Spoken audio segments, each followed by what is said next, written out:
Voilà, on va aller plus loin avec vous, Noémie Roche. Bonjour Noémie. La soirée cette semaine qui commence sont évidemment marquées par de très nombreuses réactions. On va d'abord faire un tour avec vous dans la presse française avec des unes très parlantes, hein. Oui, d'abord chez les journaux classés à gauche, hein, Libération qui fait sa une sur la victoire hier du Front populaire. C'est ouf, hein, se réjouit donc familièrement le quotidien de gauche. Et donc il nous montre une photo de cette image place de la République hier, noire de monde après ces résultats inespérés. De quoi faire renaître l'espoir pour le quotidien de l'Humanité qui met en une un dessin représentant la vague incarnée selon lui par le nouveau Front populaire. La Croix titre, elle, La France dit non au RN, et elle met en avant une photo d'une femme enveloppée dans un grand drapeau tricolore et grand sourire aux lèvres. Joie pour les uns et forcément déception pour les autres. Certains ont choisi de titrer sur la défaite du RN aujourd'hui. Oui, c'est le cas du quotidien économique Les Échos qui évoque la claque pour le parti de Jordan Bardella, dont le visage crispé fait la une.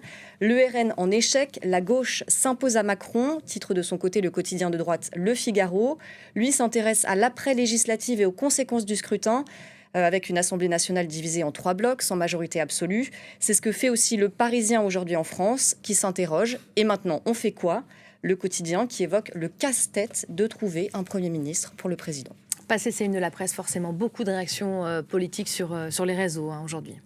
Oui, d'abord sur X, la chef des écologistes Marine Tondelier, qui a beaucoup œuvré pendant l'entre-deux tours en faveur du Front républicain et qui s'est donc réjoui de cette stratégie payante. Ce soir, la justice sociale a gagné, ce soir, la justice environnementale a gagné, ce soir, le peuple a gagné et ça ne fait que commencer. Reconnaissance aussi chez François Ruffin, le député de gauche qui a annoncé qu'il ne siégerait pas au sein du groupe LFI, a été réélu hier. Et il remercie la société civile d'avoir fait campagne contre l'extrême droite. Les 18 points de retard qu'on avait sur l'extrême droite au soir des européennes, on est allé les chercher porte après porte, quartier après quartier, village après village. Et c'est entièrement grâce à vous, bravo et merci.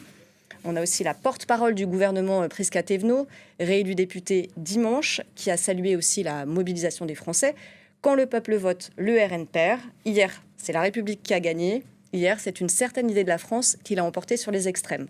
Côté RN, en revanche, on tente de masquer l'amertume. La députée Marine Le Pen, réélue la semaine dernière, note que le parti augmente considérablement son nombre de députés.